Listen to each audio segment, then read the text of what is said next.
So now we want to go back to the breaking news we began with. Now it has been upgraded, a 4.9 earthquake shaking San Diego County right before 7 o'clock. The epicenter was about 16 miles southwest of La Quinta. Joining us now by phone is geologist Pat Abbott. And Dr. Abbott, first of all, thank you for joining us. You know the plates in that area. Explain what happened. Well, this is a very common area for earthquakes in Southern California. We're talking about the San Jacinto Fault.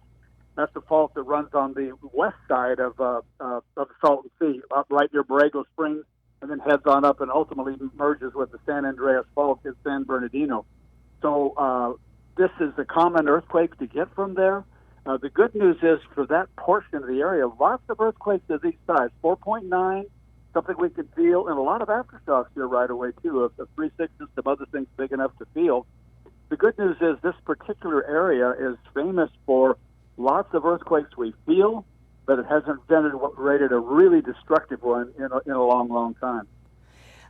Speaking, just as I was introducing you, there was a little more shaking going on. It's interesting, but it seemed as though, at least here in this building, we felt this one more than usual. It was really shaking here in the studio.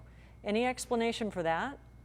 Well, partly it was a very shallow earthquake, and then it is a typical Southern California earthquake, what we call a right lateral strike slip. That is to say, the left side of the fault was moving towards the northwest. But indeed, it was. I felt it here at home, and commonly ones of that size, I don't necessarily feel. So something about breaking through a tough spot on the fault or some little irregularity like that can sort of help direct where the seismic waves go.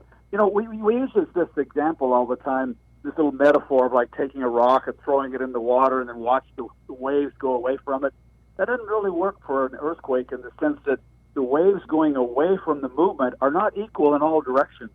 And what we're seeing there is a little bit of direction, something along in the bend or the movement in that fault caused it to direct more of the seismic waves our way.